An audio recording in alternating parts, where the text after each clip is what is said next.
The key turned in the lock. Iron met stone, and the sound of the world, bells, footsteps, voices in Latin prayer, vanished behind the door. Inside the Vatican, candles burned low against walls wrapped in purple cloth. The air was thick with incense and dust. Dozens of cardinals stood in silence, their crimson robes trembling in the cold draught of a sealed room. They had come to choose a new pope, but first they would be shut away. Each was led to a narrow wooden cell, 5 paces wide, 5 paces long, a bed, a crucifix, a single chair. From that moment, their world would shrink to the size of faith and hunger. Meals would come through a small wooden wheel built into the wall, a turntable spun by unseen hands. Bread, soup, wine, a whisper of the outside world. Nothing else was permitted to cross. Locked away, fed in silence, and surrounded by ambition cloaked as devotion, the men of God began one of the most turbulent elections in Vatican history. The ritual of confinement was not born from ceremony, it was born from starvation. In the winter of 1268, the papal throne sat empty in the hill town of Viterbo. Pope Clement IV was dead, and 19 cardinals gathered to choose his successor. 11 owed their loyalty to the Holy Roman Empire, 8 to the Crown of France. Each side carried lists of names they were forbidden to support, and there was not a single name shared between them. Weeks turned into months, the streets below filled with merchants and pilgrims waiting for white smoke that never came. Inside the papal palace, the cardinals dined well and argued endlessly. The townspeople lost patience, so they locked the palace doors. At first, the cardinals still received full meals, wine, roasted meats, fruit. When no decision came, the people cut them to 1 dish a day. When that failed, they were left with only bread and water. And when even hunger could not break pride, the citizens climbed onto the roof and tore the tiles away, leaving the princes of the church exposed to wind and rain. For nearly 3 years, the city lived without a pope, until the exhausted cardinals elected a man who was not even present, Teobaldo Visconti, serving far away on crusade. When he finally returned to Italy, he became Pope Gregory X, and he remembered the lesson of Viterbo. He issued a decree called Ubi Periculum, where there is danger. It ordered that every future papal election would be held conclave, literally behind a key. No messages, no servants beyond the necessary, no meals beyond what the church provided. If days passed without a decision, their food would be reduced to a single dish, then to bread, water, and a little wine. It was discipline through deprivation, a ritual shaped by hunger and memory. Nearly 3 centuries later, those rules were still written on Vatican paper, but parchment cannot hold back ambition. When Pope Paul III died in 1549, 58 cardinals arrived in Rome. The Sistine Chapel served as their dormitory, while the smaller Pauline Chapel became their hall of voting. Wooden partitions turned grand rooms into cells. Each enclosure measured 16 feet square, 5 meters of confinement, dressed in velvet and silence. Purple cloth for those created by the late Pope, green for those appointed before him, a coded rainbow of allegiance. In these small chambers, the cardinals lived like monks and plotted like kings. They slept on narrow cots, wrote secret notes by candlelight, and waited for stewards to appear with their next meal. The procession from the kitchens served as precise order. First came decanters of wine and water, wrapped in cloth and crowned with flowers.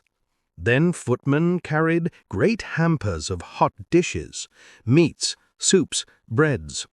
Last came the cold foods from the credenza, fruit, cheese, preserved fish. Each delivery was tested for poison, then examined again to make sure no secret letters or coins were hidden inside. Whole chickens were cut apart, pies sliced open in front of bishops. Even napkins were unrolled and inspected. Only after the food passed every test was it placed into the rota del conclave, the turning wheel that led through the wall. It creaked once, turned, and presented the meal to the cardinal within. He would eat alone. He would hear only the soft rotation of the wheel and the slow tolling of bells. From morning to night, the Church's most powerful men dined in silence. And beyond those walls, Europe waited. The Conclave of 1549 was meant to embody order. Instead, it became a spectacle of politics. Two great rulers watched from afar, Emperor Charles V of the Holy Roman Empire and King Henry II of France. Each sent envoys, gold and promises. Each had a favorite among the cardinals. Letters slipped through the gates despite the guards. Extra servants appeared in every corridor. What should have been sacred seclusion turned into a market of influence. One French envoy even entered the conclave itself, refusing to leave for weeks. He carried a letter promising 150,000 gold scudi in bribes if the French candidate prevailed. The emperor's agents answered with their own coins. Outside, the streets of Rome buzzed with rumors so precise that bookmakers began taking bets on who would be chosen. Each day, as information leaked, the odds changed. Even the Venetian ambassador noted that merchants were very well informed about the state of the poll. When the overseers tried to enforce silence, boarding the windows, cutting meals, sealing light, the rooms grew airless.